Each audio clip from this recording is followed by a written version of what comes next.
In 2 minutes. I'm going to get us started. Good afternoon, everyone. I'm Dr. Morgan Crossman, the Executive Director at Building Bright Futures, and we are thrilled to have all of you here with us today as we present Vermont's Early Childhood Needs Assessment and Strategic Plan. So just so we can give folks a little bit of an overview, this is not going to be a traditional State Advisory Council meeting, although the State Advisory Council is hosting the meeting. So for a couple of housekeeping items, all participants will be on mute throughout the duration of today's webinar. The webinar will be recorded and posted on BBF's website after the fact. And as you're listening today, we would like to invite you to submit questions or comments in the Q&A section, so there will not be a live chat feature.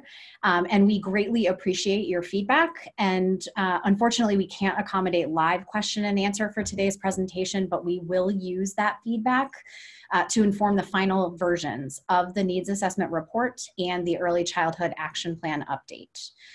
We are, as always, happy to connect with you directly to address any of your questions or comments, and you can also feel free to use BBF's Ask a Question portal for additional questions either about today's presentation or other early childhood topics. And that link is at the end of the presentation.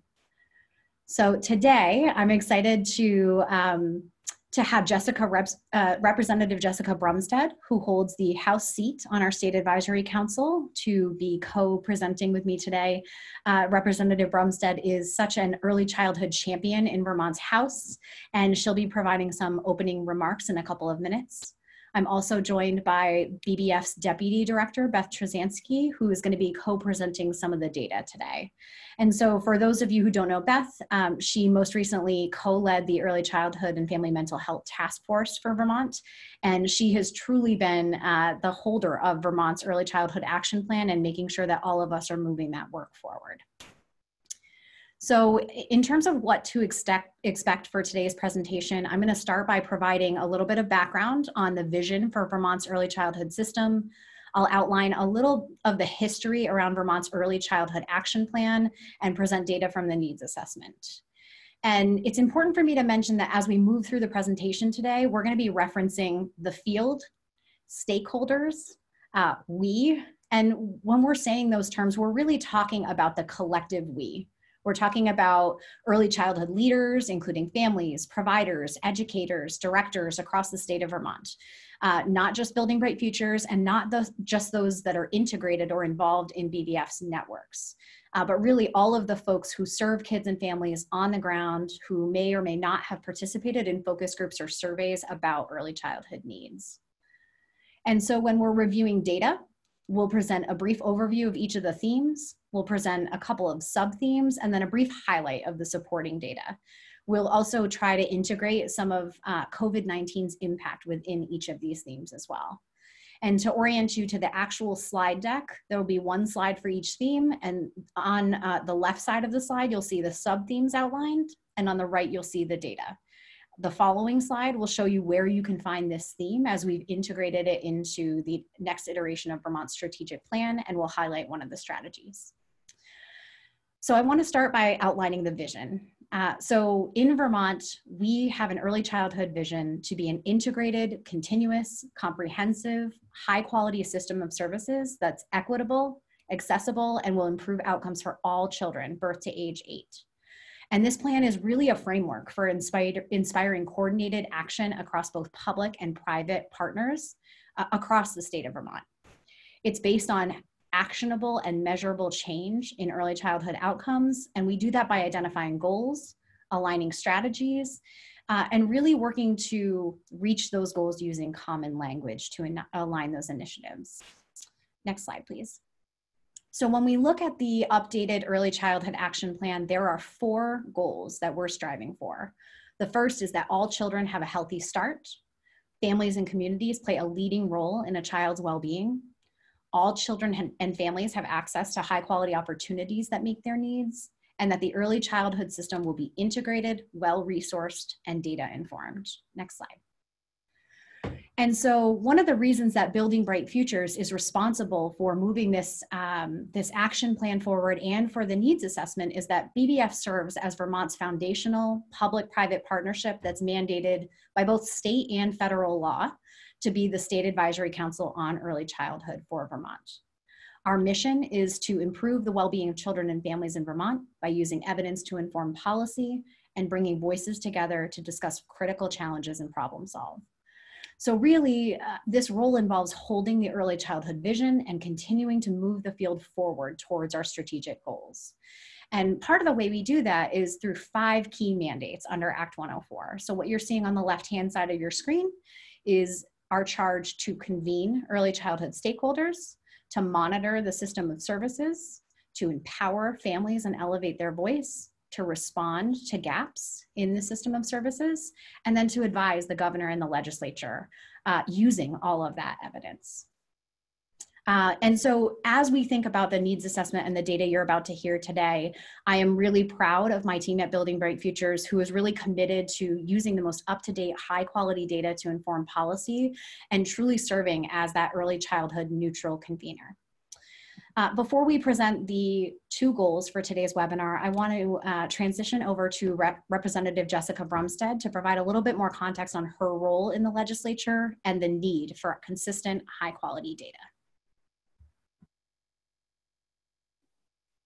Thank you, Morgan. I just wanted to start by saying a little bit about what where I sit in the legislature. So I represent Shelburne and St. George in the House, and I'm a member of the House Human Services Committee, as well as a joint committee of representatives and senators on the Government Accountability Committee. We refer to it as GAC, which is not a great reference. And we really do look at data. How are we doing as a legislature? Is the legislation that we're passing doing what we wanted it to do? We talk a lot about performance and review and statistics and all of the things that I didn't think a lot about before I ran for office. And so today, Morgan has asked me to just spend a minute talking about why data is important and how it all fits together with the legislature. So good afternoon. Today's presentation of Vermont's Early Childhood Needs Assessment and Strategic Plan comes at a critical time for Vermont's children and families. Vermont's legislature understands that families face many pressures and challenges, and we in the legislature are doing our best to make decisions that will improve their well-being now and for years to come, but we can't do that without data. I often hear from my constituents back at home in Shelburne. They'll call me on the phone in the evening or see me in the grocery store and ask, we don't have enough childcare centers in Shelburne. We need more access to childcare. I can't go back to work unless I can afford childcare and I can get there. How do I know if I'm accessing quality childcare? Without access to affordable childcare, I can't go back to work. As policymakers with scarce resources, we must, especially in today's world with COVID, we must not guess at how to fix the many problems we learn about in our communities. We need to hear from the people we represent to understand their needs and to understand how we can target our state's limited dollars to have the biggest impact. How do we do that? Sometimes we think, especially early on in our tenure, it's easy to introduce legislation. We can fix problems, we hear about them, we go to our legislative council, our lawyers here, and we write a bill to fix it. But how do we know if they make sense for all of Vermont families? How do we know what is going on outside of our town or towns or outside of our county? There are 150 of us, as many of you know, and limited resources. So how do we know if we are getting the most needed fixes to have the biggest impact on Vermont? I would say data, trusted data. Questions like, who are Vermont's young children? How many are there? Where do they live? What is the economic status of these families? How many childcare centers are in each county? How much do they pay their early educators? All of these factors are important when crafting policy and designing programs for families. And it's not easy for individual legislators to get that kind of information. Legislators need to be fully informed about the impacts of their ideas for solving societal problems so that they can target those limited resources to the largest needs. How can we do that without information from the very people we hope to help? Many of you know Building Bright Futures was created 10 years ago this past May, Act 104, by the legislature to help with this overwhelming task I'm describing. Building Bright Futures is a public-private partnership that monitors the state's early care, health, and education systems and advises the administration and the legislature on early childhood policy, as you just heard from Morgan in that very nice picture. BBF serves as the statewide backbone organization, bringing early childhood stakeholders together to work collectively toward a coordinated, collaborative, and integrated early childhood system. Vermont's childcare leaders, parents, grandparents, childcare providers, and policymakers can all come together to build a data-informed strategy for moving forward. Without data from all of these partners, we would have, albeit well-intentioned, but uninformed policy that might or might not meet the needs of Vermonters. When I first started on the House Human Services Committee back in 2018, my chair asked me to help figure out the policy issues surrounding a few budget decisions. One of my areas was the Children's Integrated Services section that's funded through the Child Development Division of the Agency of Human Services. I know I'm speaking to the choir and many of you realize that, but just in case. I remember that I looked at how much money from the FY17 budget allocated to Children's Integrated Services had gone unspent. I thought, I wonder why there's so much leftover money. I thought it could be that people didn't know the program existed and could be helpful to their families, or that we didn't have that many children who needed those services, so it was going unspent. But when I looked at the data, I realized that the needed workforce to help with these children was unavailable. Access to providers like physical therapists, speech therapists, mental health practitioners couldn't afford to participate in the program because the reimbursements were so low. If I didn't see that data, I might have advocated that we move that funding to a different program and made a very big mistake. BBF, along with excellent advocates at the State House, helped to establish these important facts so that we could work with the administration to look deeper at these issues and thereby encourage the Agency of Human Services to hire a consultant to look more closely at what was going on and how we could best spend that money. Data helps us as legislators ensure effective policy, and after we pass new laws and programs, data helps us know if the changes we have made are having the intended consequences we hoped for, or if tweaks might be necessary. Tracking results is imperative to responsive government. For example, when COVID hit, legislators quickly passed legislation to address what we thought would be the needs of childcare providers and families because we didn't want our childcare centers closing.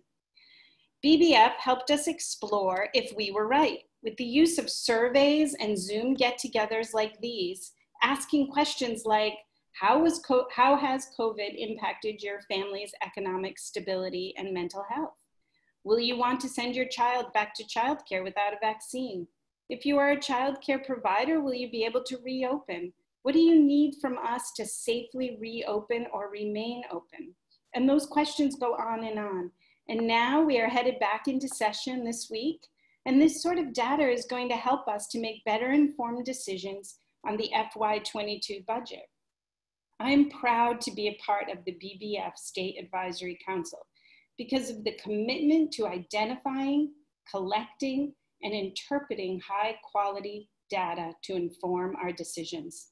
The 2020 Early Childhood Needs Assessment brings Vermont one step closer to realizing the promise of every child by documenting the current needs and gaps in the service system and using that data to inform the Early Childhood Action Plan, which serves as Vermont's strategic plan for children and families from birth to age 8.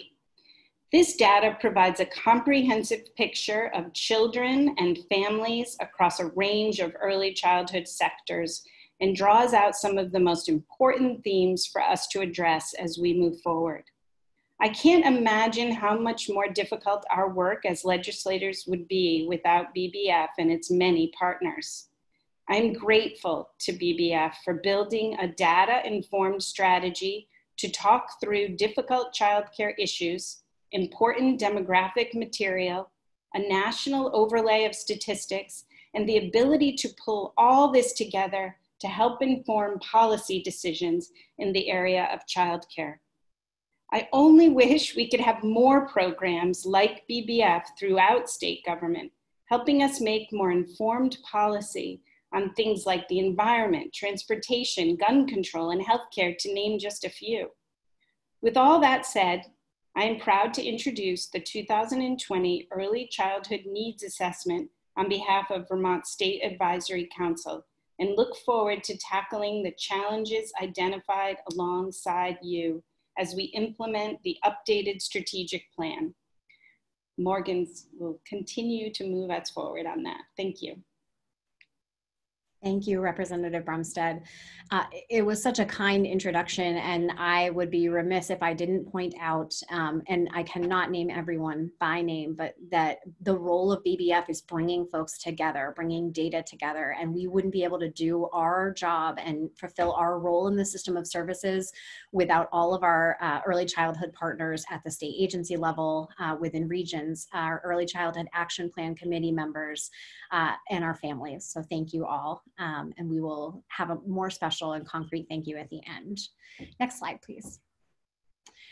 So I want to start by saying there are two overarching goals for today's session. The first is that we will present the Birth-Five Systems Needs Assessment and explore key themes and data.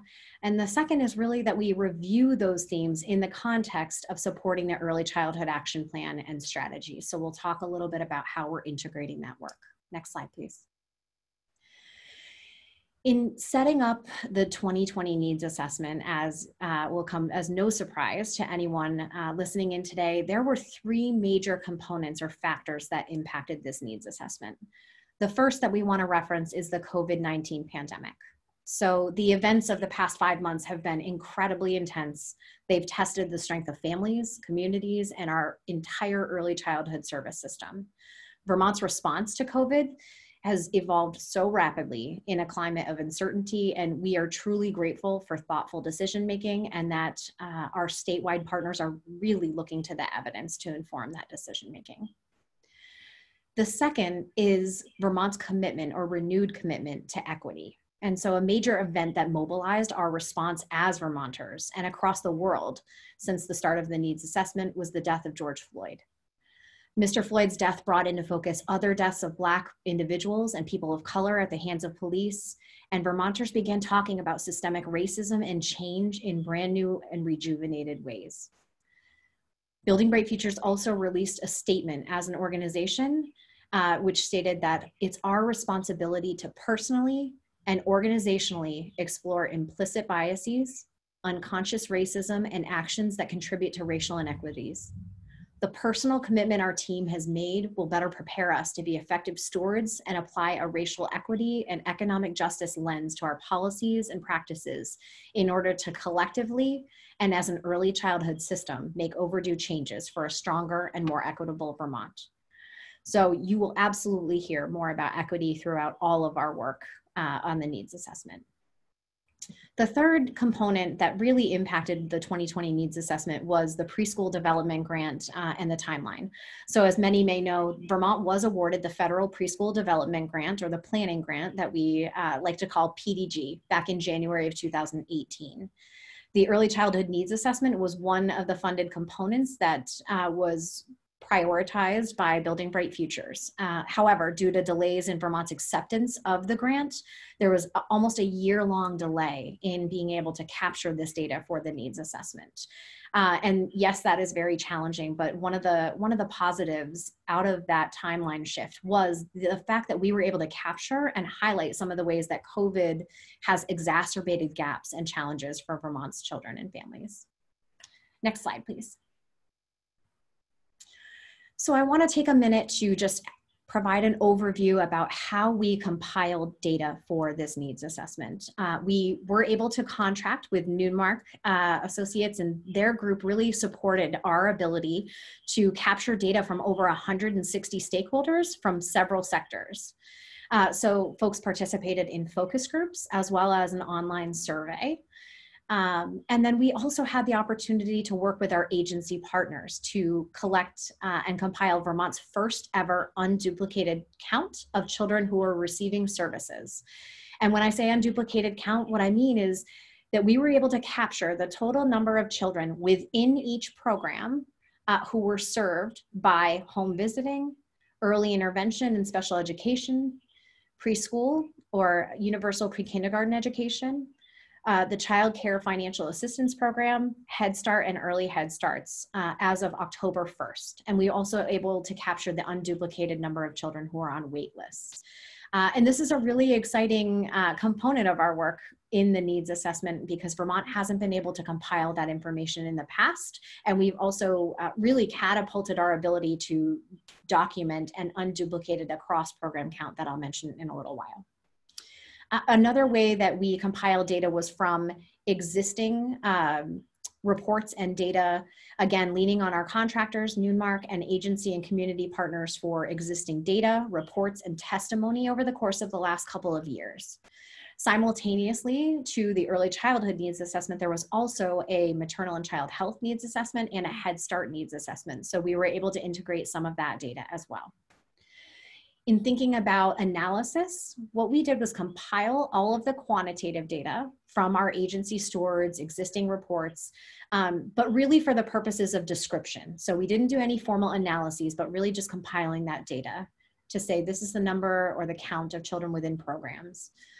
For the qualitative responses, through the survey, we did thematic coding among 3 professionals to identify themes and then quotes that illustrate what we were hearing. Next slide, please. So here's an overview of the top 8 themes that emerged from the early childhood needs assessment. I think what's most important to know about this slide is that these 8 themes are not new, not this year, and not during COVID, but what we are seeing is that gaps are widening and challenges are being exacerbated due to the pandemic. And what's really exciting about these top 8 themes is that now it's not just that we have anecdotal information that identifies equity, systems integration, family leadership, early child and family mental health, quality and access, workforce, data, and resources and funding as priorities. It's not anecdotal. We now have both quantitative and qualitative data that suggests these are the areas that we need to be talking about as an early childhood system. Next slide, please. So the first theme is equity. And for each series of slides, you will see this reset so that you can follow along with us in terms of the theme that we're talking about. Next slide, please. So before we jump into the sub-themes that we heard on equity, I wanted to just take a moment to say that this 2020 needs assessment had such a large focus on equity and understanding the gaps and needs of Vermont's most vulnerable children and their families. So the theme of equity is going to be heard quite a bit throughout the presentation and other topic areas. And this slide is really here so that we can understand there are such a range of factors that contribute to a child's health and well-being. So in terms of subcategories of how Vermont has described vulnerable children, the first is children with disabilities or special healthcare needs. So this data suggests that between early intervention and special education services, which are documented under the Individuals with Disabilities Education Act, Parts C and B, Vermont served 3,051 children. On an annual basis, Children's Integrated Services serves approximately 5,000 children. 24.6% of preschool age children are served by Head Start, and 15.7% of early Head Start kids are eligible for special education services. When we think about the broader context about the family infrastructure and where children are living, it's important for us to also talk about children with DCF involvement, so that have involvement of the Department of Children and Families. So what we know is that 1 in 17 children have an incarcerated parent. Approximately 500 children under the age of 5 were in DCF custody. We also know a little bit about homelessness, and from the Agency of Education documenting that 1,008 children and youth in Vermont's public schools experience homelessness. 36% of children under age 6 live in households with income below 200% of the federal poverty level. When we look at race or the distribution of our population, what we know is that Vermont's children are more diverse than the adults. So 4.2% of the non-white population under 10 identify as 2 or more races or multiracial, and 2.6% of children under 10 identify as Hispanic or Latino. When we think about the range of developmental and social emotional needs of our kids, 1 in 5 children between the ages of 6 and age 8 has a social, emotional, or behavioral health condition. And then finally, when we think about where children are living, 30% are living with single parent families or within single parent families, and 70% live within rural areas. And the reason for starting with this broad overview of Vermont's children is to show the context of child development is very complex. There are so many factors between age 0 and age 5 that contribute to a child's health, development, and well-being. And I think what people often forget is there's also a very complex system of services that's there to support the child and the family. And that's what we'll talk about today, is how do we, as a system, in early childhood, ensure that all children's needs are met. Next slide, please. So to orient you to the upcoming slides, each theme will show the sub-theme on the left, some data on the right, and it'll be followed again by a slide that shows you where you can find this theme as aligned with our strategic plan, and will highlight one strategy that we'll be planning to move forward. And this is among many. So the first theme again is equity. And in terms of the sub-themes, one of the things that came through very clearly is that there needs to be a focus on the holistic early childhood system. Right now, we're still seeing regional statewide variability and differences in access and resources for subpopulations. So some of those populations of vulnerable children that you just heard about. There was also a very clear need to include the voices of those most impacted in decision-making. So actually capturing diverse voices of children and families and using that to inform policy. The field also called for a robust system-wide commitment to systemic reflection and accountability. So as you heard a little bit before in that theme of equity and systemic injustice, we need to be exploring implicit biases, unconscious racism, and actions that contribute to racial inequities. As a field, applying a racial equity and economic justice lens to our policies and practices, and then committing to improving the well-being of children and families statewide by building an equitable early childhood system. And to do that, we need funding and training for staffing. We need to actually commit to the funding that staff need to be able to engage in this critical work in a meaningful way. And I don't want to miss the opportunity to talk about COVID's impact on equity. So the pandemic has absolutely heightened inequities across the early childhood system in a range of areas: housing, health, transportation, income, childcare, mental health. And that's just a few in the early childhood system. There really isn't an area that hasn't been impacted by COVID. So when we think about equity, we've absolutely seen gaps in access, especially for children and families of color, for those of whom English is a second language, and those with lesser incomes. So when you look at the right side of the slide, some of the data that we were collecting in terms of primary data collection from the BBF Needs Assessment Survey found that only 44% of early childhood stakeholders agreed that our programs provide equitable and inclusive support. And 51% reported that the early childhood system works to embed anti-bias approaches in program delivery. I do just want to make a quick note that the survey that we put out for the needs assessment did happen pre-COVID and before the collective re-acknowledgement of systemic racism and injustice nationwide. But again, we did not see any new themes emerge, but really saw that gaps were widening in this area. Qualitatively, an example of some of the data we heard that captures the inequities is I'm seeing so many generous programs offering food pickup, but families with the highest need cannot access a lot of these programs because they cannot drive and don't have transportation. Next slide.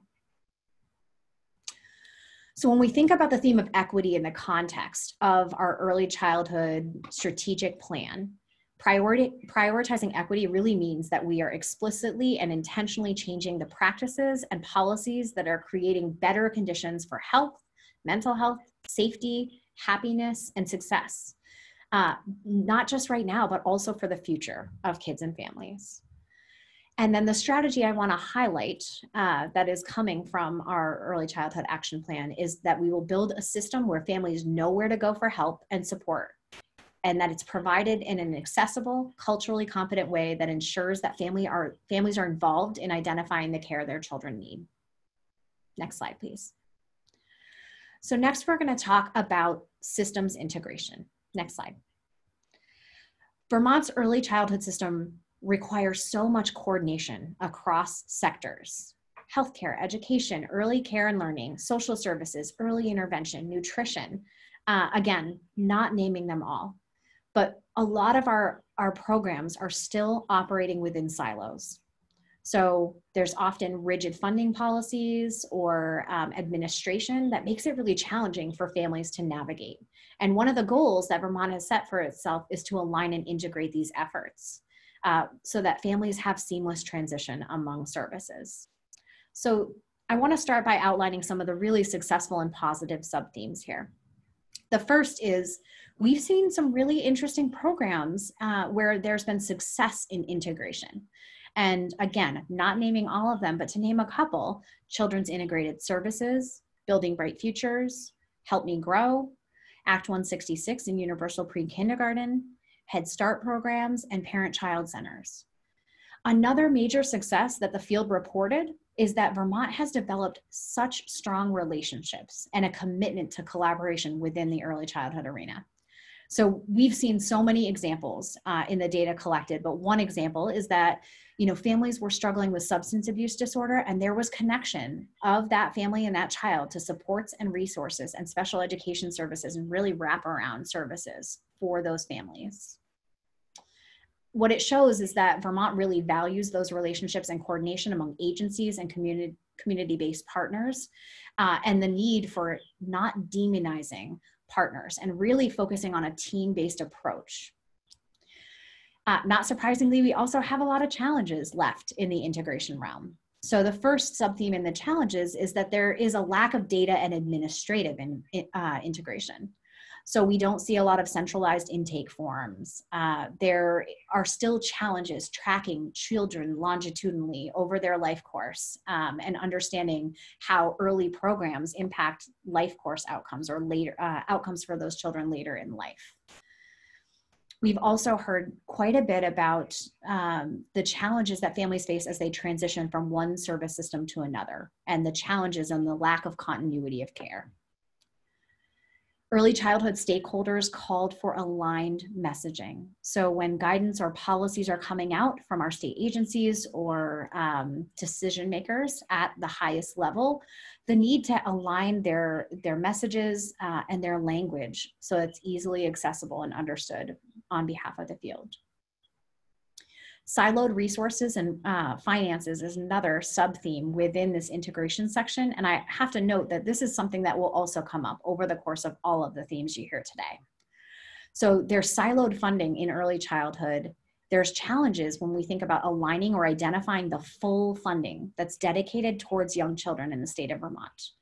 And that, one of the other challenges in siloed funding and resources is that we need legislation and our decision makers to see integration and relationships as so critical that it's a funding priority, and not just that we as an early childhood system are coming together and meeting and strategizing, but that we can value that in a way that financially supports our ability to do that work.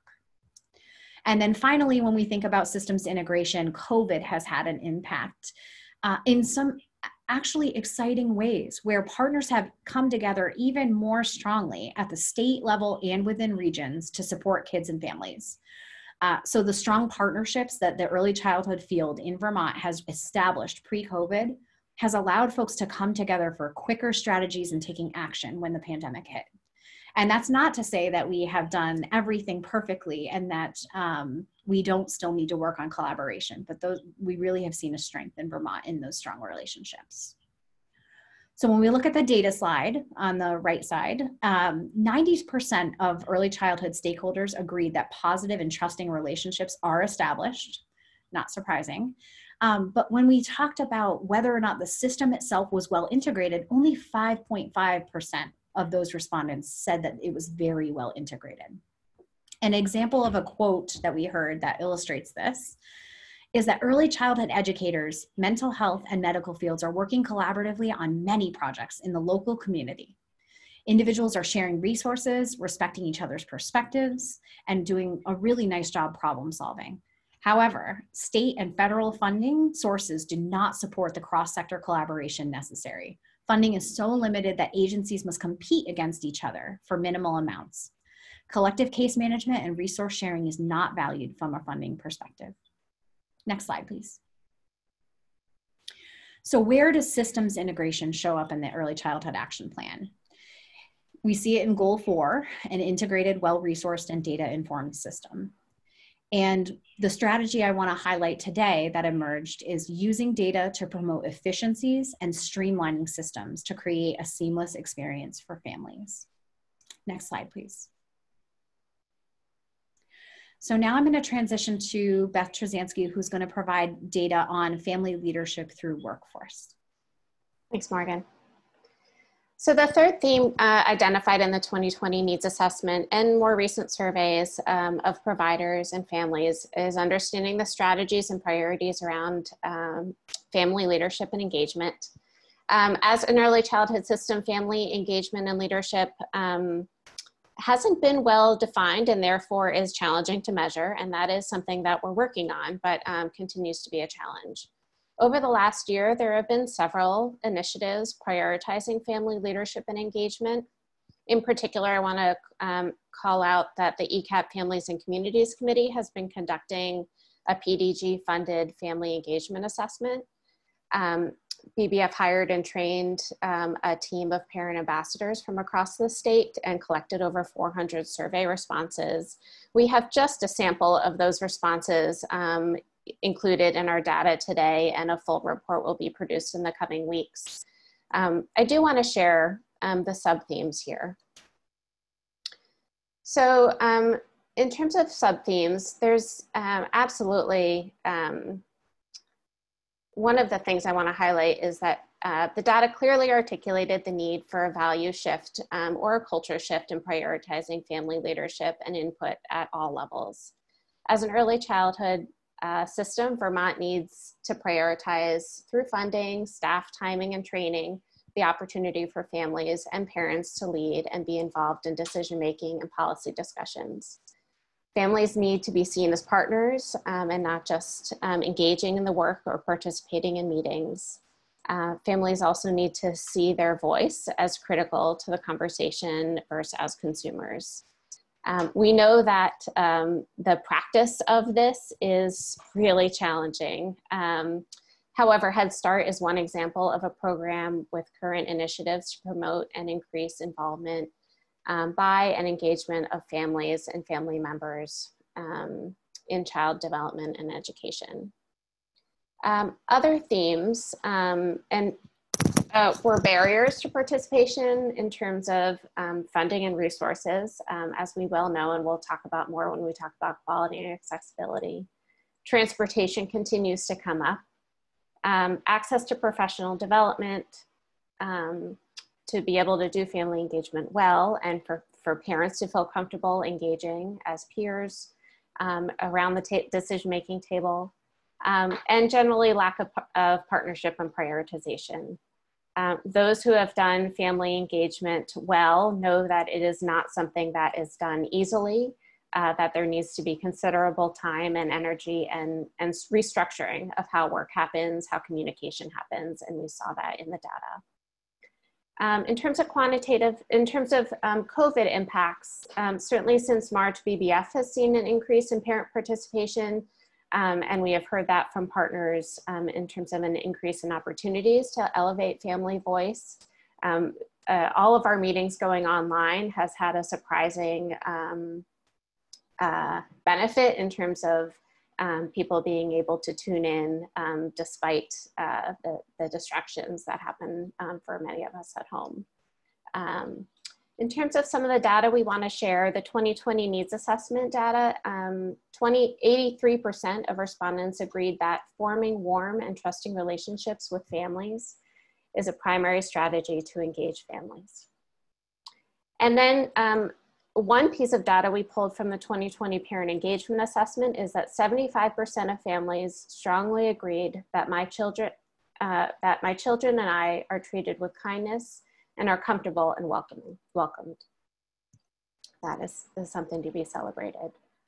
The quantitative data suggests that providers and leaders understand how to engage families and that families are treated respectfully. However, the qualitative data from families suggests that we still have a lot of work to do to fully engage and empower families and ensure that they're well informed and provided opportunities to lead. A few quotes I want to share is, specifically with COVID, there's been a lot of uncertainty, and I do not feel as if parents are being given many opportunities to share opinions. And another one is, we do not have any input and are not given much feedback about what is happening. Some feedback from families. When we talk about the link to the Early Childhood Action Plan, the Early Childhood Action Plan Goal 2 is that families and communities play a leading role in children's well-being.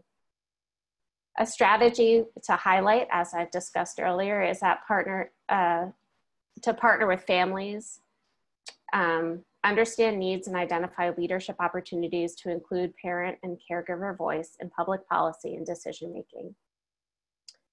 We have received some great feedback, and the one quote from a parent leader is that the BBF Families and Communities Committee is one place I feel my voice is heard and it matters.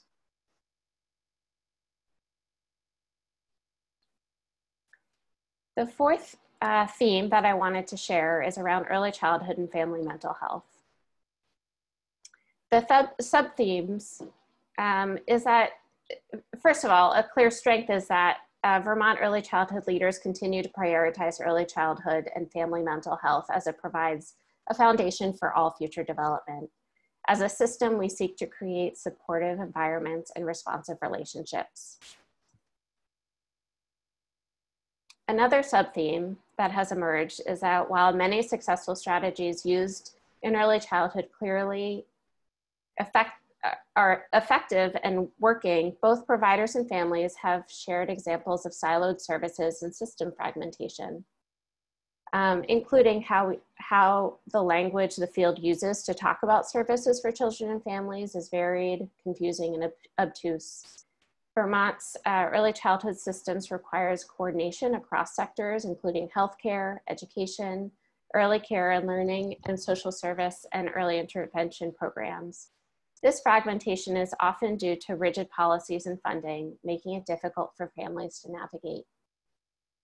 Even pre-COVID, we have seen an increased utilization and need for mental health services. And you can see in the data that designated agencies reported over 3,000 children accessed mental health services, and 265 children under 9 used crisis services. And then in 2019, 89% of children assessed in Vermont have a history of trauma, and only half reported having a stable caregiver in their lives. This is linked to a sub-theme in the importance of prevention and building resilience for children and families. Vermont's early childhood system values interventions as early as possible, and we have systems to try and screen and support children and families and build resilience. Though prevention is hard to fund and measure, and frequently the system is slow to respond and invest in these strategies. And last, we cannot talk about family mental health without taking a moment to recognize how challenging the last 6 months have been for families. For most parents and caregivers, to say that the COVID-19 pandemic has been stressful would be a dramatic understatement.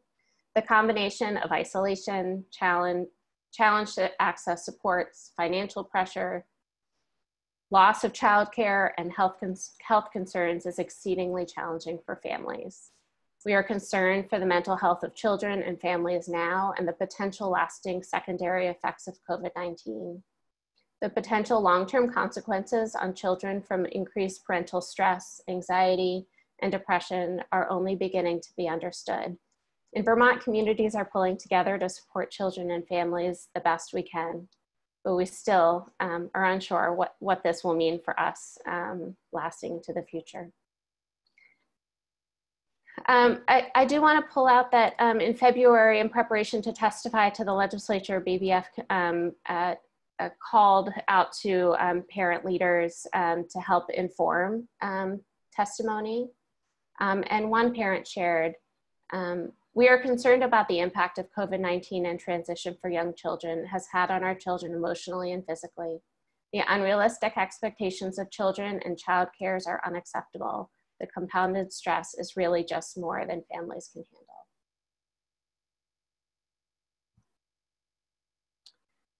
When we talk about early childhood and family mental health, the Early Childhood Action Plan definitely highlights Vermont's investment in prevention and mental health, particularly in goal number 1, all children have a healthy start. And in terms of a strategy, we call for to commit to early detection and prevention approaches that will foster resilience and support the individualized needs of children and families through transitions and crisis situations. Now in practice, we do this through developmental screening at both primary care and early education programs and promotion of social and emotional development through early multi-tiered systems of support, early child and family mental health consultation, to name just a few successful strategies that partners are using in the field. I want to share about a year ago, Building Bright Futures, and many partners came together around a task force for early childhood and family mental health, and a parent shared, if I could go back to make change to build a system that works better for my child, I would want a system that is flexible to the needs of each child, not one that asks kids and families to squish into a certain form.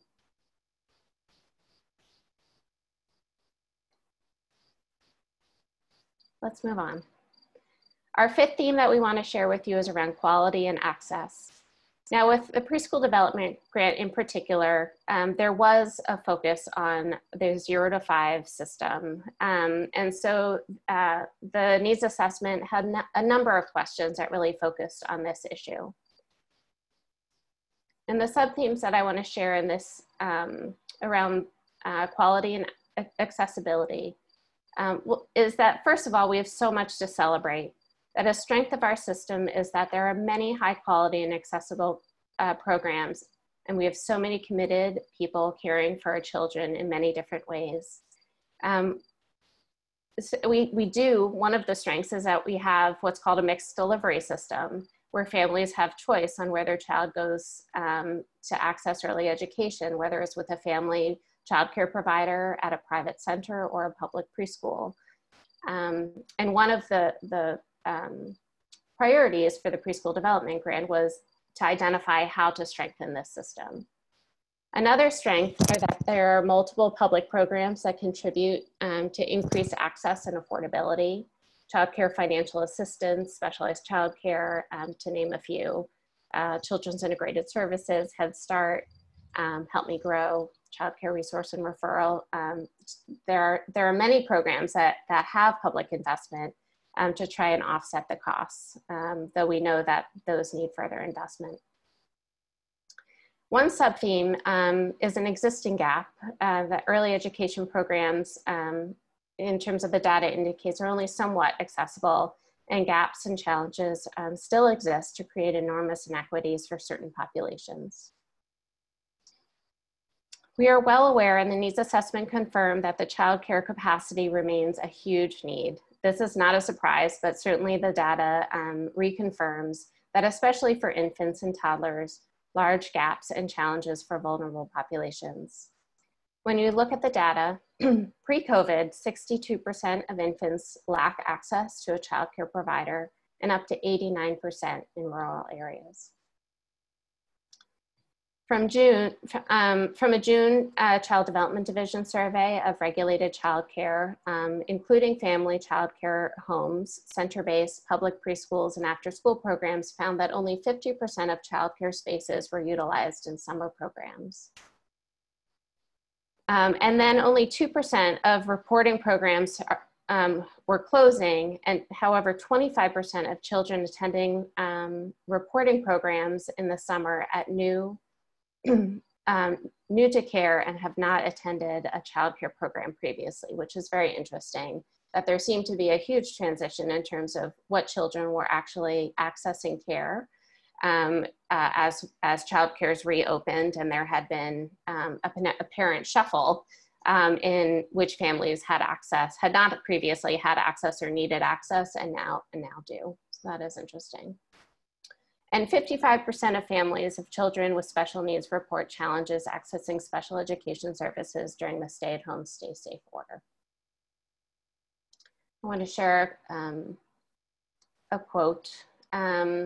We need to be able to provide the best care possible without the fear of not being able to pay our bills or make payroll. Parents need to be able to navigate the needs of their families and reality of care situations without fear of losing a much needed childcare spot. In terms of COVID-19 impacts, another theme we see in this data is that Vermont families have struggled to find high quality childcare, and that COVID-19 pandemic is only making this more complicated. As we stare down the start of school in the next couple of weeks, our childcare system has already been responding and capably taking care of children all summer long.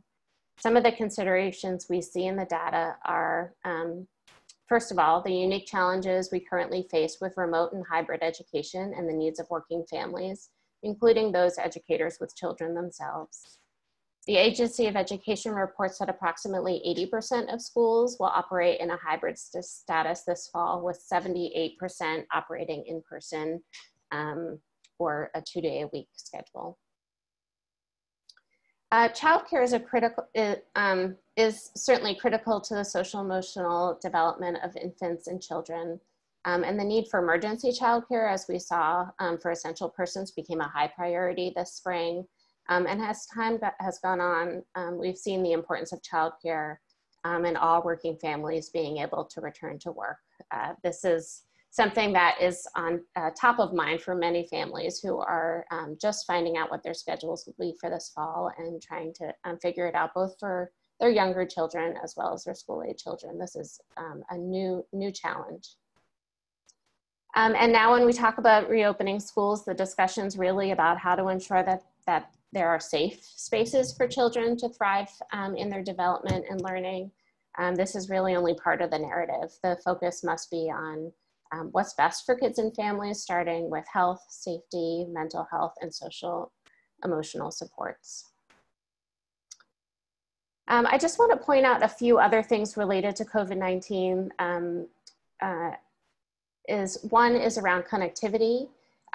There continue to be significant gaps for families, both to access remote learning options as well as telemedicine. This is both access to a high-speed internet, but also sometimes it's about devices. Sometimes it's about the privacy that's needed for telemedicine. All of that's certainly one aspect that has made all of this work quite challenging. And then, as we have mentioned before, as a sub-theme, silos and lack of coordination proves to be challenging for families and providers to navigate the system. That is a theme that you will keep hearing.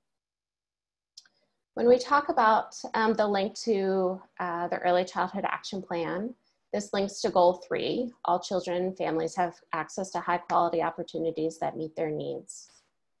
The Early Learning and Development Committee is one of the ECAP committees that's made quality and capacity a priority over the last few years. And a strategy to respond to these identified gaps is to expand access to high quality programs for all families with young children through greater public investment in existing successful programs, such as many of the ones that I've mentioned earlier: childcare financial assistance, universal pre-K, children's integrated services, Head Start, Help Me Grow, etc.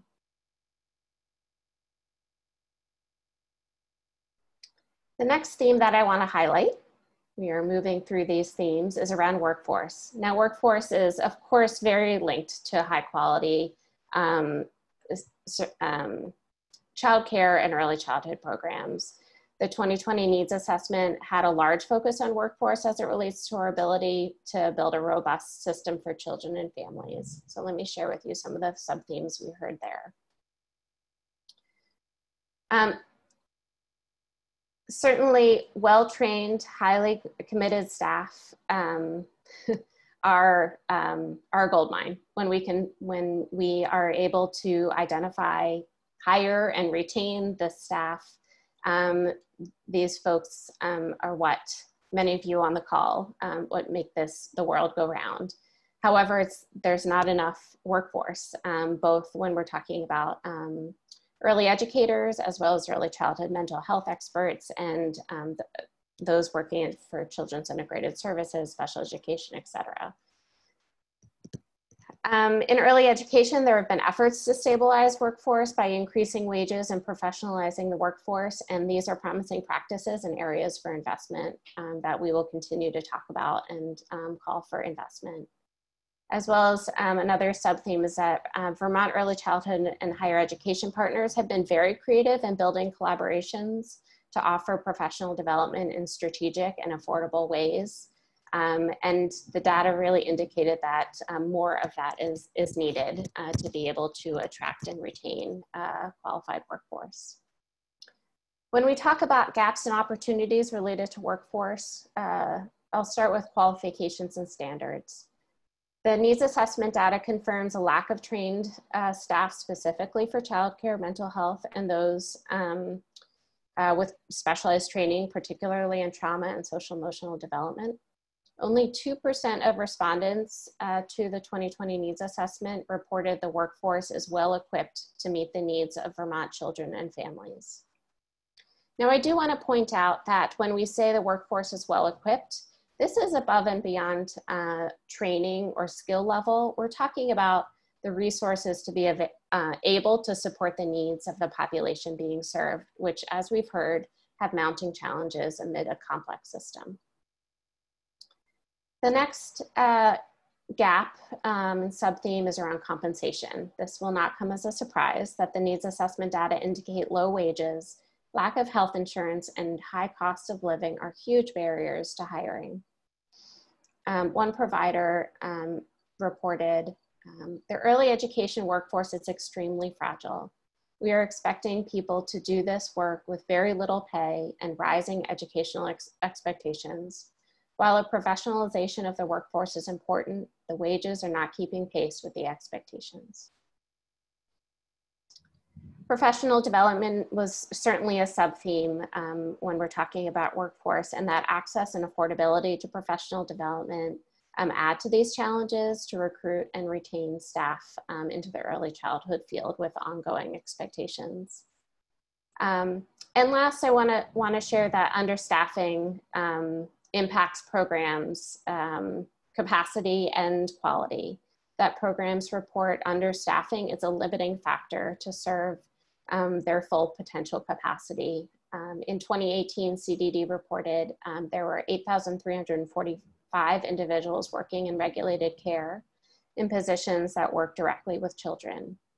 There remains a significant gap in workforce that is needed to meet the demand as we continue to see through this pandemic and the diverse needs that we're now seeing to meet the needs of families. And this was certainly highlighted in the needs assessment data. When we talk about workforce also connects to ECAP Goal 3, as we've been talking about, all children and families have access to high quality opportunities. This is work that both the Professional Preparation and Development Committee and the Early Learning and Development Committees have been working on over the last several years. And one strategy to highlight is really calling for to shift Vermont's collective value and investment in early childhood programs and services to attract and retain a qualified early childhood workforce. I will share one last quote that just reiterates these challenges that many of us feel every day. One person reports, our center pays well beyond the standards of many others in our area, but the gravest need are health insurance and the enormity of the college level training requirements. We simply cannot afford these costs.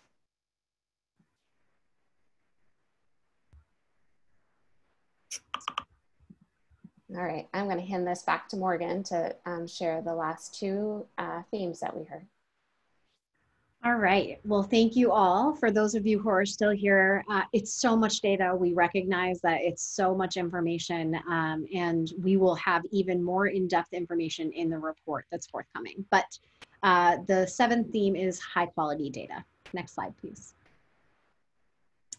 So when we think about high quality data, it's no surprise that this is something that arose as a major need. And I think what's interesting about high quality data is that the folks who responded about this were not outlining the need to collect more data or count more things, or that the data doesn't exist.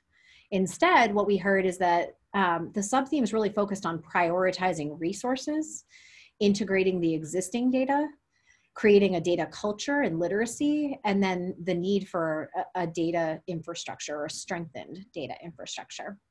So to start with the prioritizing resources sub-theme, we heard quite a bit about the lack of support and resources to prioritize high quality data collection on the ground. So, you know, folks that are in childcare centers or Head Starts or early childhood and family mental health are working directly with kids and families, and it's really challenging to collect that data on top of existing roles. So how can we prioritize high quality data collection? How can we support the field in understanding the need to collect high quality data that can be used to inform policy decisions? So it's really focused on prioritizing data collection and financial resources that are dedicated to FTEs. So really the people time that's necessary to collect that data, to clean the data, to analyze it and present it in a way that's meaningful and then shared back to those who collected it so that there's a consistent feedback loop. We also heard quite a bit about the need for data integration. So in Vermont, there is so much data that exists in our early childhood system. The challenge is that a lot of that data isn't utilized or prioritized or disseminated in a way that's digestible for decision making. So again, thinking about how do we make sure that we're asking the right questions, understanding what data is accessible, and what the limitations of that data are so that it can be integrated. Another theme was data literacy. So we heard quite a bit of hesitation from the field in talking about data. And part of that hesitation may be lack of understanding about what data is and how it's used, but also hesitation because, again, needing that clear feedback loop where data is collected and then there's a response about how that data is used after it's been reported. And so in today's presentation, we were very strategic in presenting both quantitative and qualitative data back to the field and to our decision makers so that folks could have a more clear and concrete picture of the needs. So recognizing that data isn't always a number, but also really valuing that qualitative data and the stories from families and partners on the ground. When we think about data literacy, we're actually talking about how the early childhood field understands data and how it uses that data to inform decisions. It's really about understanding the importance of collecting and reporting that data so that when it comes time to make decisions around a program or policy, that there's evidence of success or identification of where those gaps exist. And that's something that Representative Brumstead mentioned in her introduction. Another sub-theme was around the data infrastructure. So the existing early childhood databases and infrastructure are inadequate to understand the full picture of child and family outcomes and the services that families are using. And a part of that is that these systems are antiquated. They're older, in many cases aren't able to capture some of those really hard policy questions. So we definitely need to look at that existing infrastructure and determine how to move that work forward. We also heard from the field that there are some data gaps. Sometimes we have too much proxy data that really doesn't get at the heart of the question that we're trying to ask. In some cases, there's subpopulations data or some population level data, but that it can't always be broken down at the regional level. And so for folks who are really interested in understanding what's happening on the ground within their region or district, that sometimes that can be a challenge. We also heard from respondents that only 21% reported that Vermont always used data to inform early childhood policies, and that only 14% reported that that data is very high quality. So again, coming back to the questions we're asking, we need to understand what data is available, what data is not available, and then what are the current limitations of our work to be able to move data forward. Outside of the challenges, there has been so much progress in the state of Vermont and opportunities to move this work forward. So Vermont has identified that it's essential to prioritize data systems and infrastructure in the context of informing policy. Specifically, an example of this is the progress that's been made to finalize the state longitudinal data system and the pipeline so that we can go from having a within program unduplicated count to an across program unduplicated count across our early childhood programs. Several of the opportunities are really coming into play when we're thinking about advancing and completing existing data initiatives. So there are a series of data initiatives that we have undertaken, like the Bright Futures Information System update, Children's Aid Integrated Services Data System, the State Longitudinal Data System, and Vermont Insights that have done a really great job within the context of what they are able to, but that we really need to figure out how we complete those data initiatives and monitor them to fidelity. And a part of that is reiterating the commitment to cross-sector collaboration and align priorities.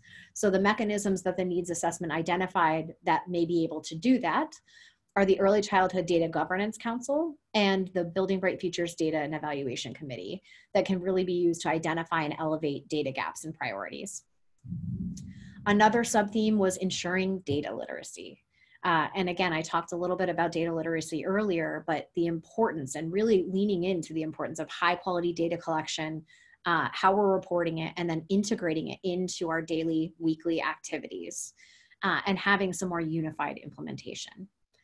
And then finally, in terms of the areas for potential opportunities of improvement is increasing the feedback loops. And I know that at the very least at Building Bright Futures, we are very committed to making sure that we are putting that feedback or that, that data back into communities and making sure that folks know we are using it and how. All right, so let's just quickly review two of the quotes that we heard in terms of data. So Vermont's primary challenge is that we lack coherent and cohesive data programs, infrastructure, and personnel to implement programs to fidelity. So there's, workforce and finances again. And then different agencies gather different data that is difficult to crosswalk. The data we have is not informing best practices for kids. So here we're also hearing other themes come through around integration. Next slide, please. So in terms of where we see data and high quality data in the Early Childhood Action Plan is in Goal 4. And the strategy here is creating a statewide culture that values high quality data and promotes literacy through collaborative and aligned initiatives. So it's investing in that up-to-date high quality data longitudinal data systems, and really determining where the gaps are to support kids and families to really use that data to guide more equitable and strategic decisions. And the last quote I will share on the data slide is, "We don't need to count things more, we need to figure out the quality." Next slide, please. All right, we've made it to the final theme, which is resources and funding. And as you've seen throughout this presentation, funding and resources has come out consistently as a sub-theme within these other categories. Next slide, please. So starting on the positive sub-themes, we have absolutely seen successful investments and recognition from Vermonters about the importance of a well-funded early childhood system, using terminology like return on investment and lasting impacts for kids and families. So our stakeholders are invested and recognize the importance of creating a high-functioning system in early childhood and that it's worth investment. There were a couple of call outs for programs that have some resources, but ultimately it's so limited. And so some of the examples that folks felt maybe at least a little bit resourced were programs like Head Start and Women, Infants, and Children, although that varies based on stakeholders that we talk to. But in terms of investments that we know have made a difference in the lives of kids and families, the Child Care Financial Assistance Program has absolutely made a difference, and we know greater investment is still needed. So when we think about some of the challenges in the sub-themes, the first is that across the entire early childhood system, there is chronic underfunding. Two of the quotes that one of the quotes that came through here is, "I'm not sure that any program is well-resourced at this time. It feels like we're at a tipping point where everyone is working hard and funding has increased, but it doesn't come close to meeting the needs." So I don't want to go into the full list of all of the early childhood programs that are consistently underfunded, but I do think it's important to just highlight maybe two of them that support some of our youngest and most vulnerable children and families. So the Children's Integrated Services Program, as well as special accommodations grants or specialized childcare. When we think about funding initiatives, one of the themes that came up was not funding our work to fidelity. So Vermont has prioritized several federal and statewide programs to support children and families birth to age 8. But one of the challenges is that we haven't funded those priorities to fidelity. So there's examples of programs that are funded at the startup through legislative allocation or federal dollars, but that struggle to fulfill their true and ultimate vision because they haven't had that consistent funding that allows us to have a sustainable program. And then, lastly, in terms of sub-themes, nationwide, we're seeing financial impacts of COVID-19. And in Vermont, we're having to do more with less, which is not new for the early childhood community. And this is definitely another area where we're seeing gaps widen during COVID. So there is an increased need to support vulnerable children and families statewide and less resources in all domains that we've listed. So just to reference the data again, 10% of respondents in the BBF survey stated that funding is adequate. And then another quote is, there are some high quality programs that have worked very hard to pull together enough funding to pay qualified staff, create excellent programming, and offer additional supports. However, all early childhood programs are struggling to afford to do the work they do with a budget based on subsidies and tuition and very little public support. Next slide, please. So, when we're talking about funding and resources and the Early Childhood Action Plan, it's really coming up in Goal 4, but I would say that it's actually coming up across all of our different components of the Early Childhood Action Plan. But the strategy under Goal 4 that is dedicated to funding and resources is to create an integrated early childhood budget. And so that really involves investing in the future successes of Vermont's children by developing a plan to guide our current and future early childhood expenditures. So that involves reviewing and validating and supporting proposals for public early childhood investments and potentially supporting the development of a coordinated funding agreement with our agency partners across sectors, and really encouraging public and private investments in promotion, prevention, healthy development, and access to services for children and families. Next slide, please. All right, so we've made it through our 8 themes, and to summarize, one of the things I wanted to say about these 8 themes is that it's hard to separate them out because some of these appear in all of the different sub-themes, specifically funding and equity, but I really think that what this needs assessment has shown us is that it's critical for us to have evidence about where within these themes we've seen successes and where we still have work left to do to meet the needs of children and families in Vermont. Next slide, please. So looking ahead, as we've mentioned over the course of today's webinar, BBF will be finalizing the full preschool development needs assessment report, and we will absolutely be monitoring the questions and comments provided in the Q&A bar today. So thank you for those. And we'll be also finalizing the update to Vermont's Early Childhood Action Plan, or the ECAP. Another reminder is that Building Bright Futures networks are in the process of finalizing our policy recommendations that will be presented at the September 28th State Advisory Council. These recommendations will also be included in the How Are Vermont's Young Children and Families report published in January, and then separately through policy briefs that will come out over the course of this time period as well. And one thing I want to call your attention to is how aligned the work identified and the needs and challenges identified in the needs assessment and the ECAP are appearing in the topic areas for our recommendations. So as a reminder, or for those who have not heard, that the concrete topic areas for this year's SAC recommendations, they are COVID's impact on family and economic stability and mental health, chronic inequities and racism as a public health crisis, childcare capacity and workforce development, family voice to rebuild a stronger system, and evolving our data system to address gaps. So we will be working over the course of the next few months to inform legislative decisions, provide testimony, work with partners to finalize these documents. And then once they are finalized, really working with everyone on this call and the broader early childhood system to move the strategies forward and make sure that these are on the front of everyone's mind. Next slide, please.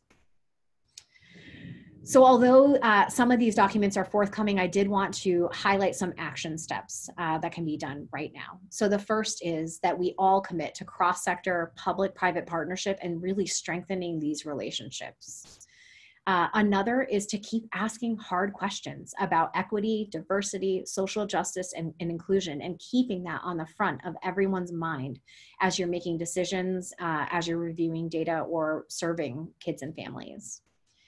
I also want to remind folks that we need to continue acknowledging the pandemic's role in limiting our resources and funding and working together to prioritize and align our efforts. And 2 other ways specific to Building Bright Futures is that you can join a Early Childhood Action Plan Committee or a regional council, or participate in state advisory councils, which are all open to the public. And for those of you who would like to, we also have a BBF stakeholder survey that is really looking to measure Building Bright Futures' impact in the early childhood system. So those things can be found on the end of our slide deck. Next slide, please. So I do want to take a moment to say, a major thank you to our early childhood partners, because this needs assessment was a very large and very critical opportunity to understand what children and families need in the state of Vermont right now and how we move this work forward through the Early Childhood Action Plan. So I want to say a special thank you to Newmark Services, who were contractors really collecting and compiling all of this work for us, and in partnership with our state agency partners and community-based partners.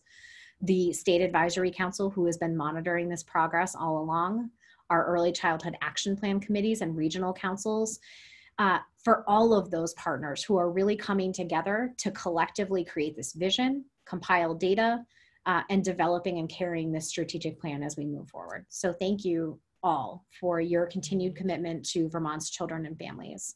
We're really proud to work with you on all of this. Next slide. If you have any questions, you can go to Building Bright Futures. You can contact myself or any member of our team. You can ask a question within the portal, and all of the different contact components are on this last slide. So thank you again for participating and really diving into the needs of kids and families with us. Thank you. Have a great day.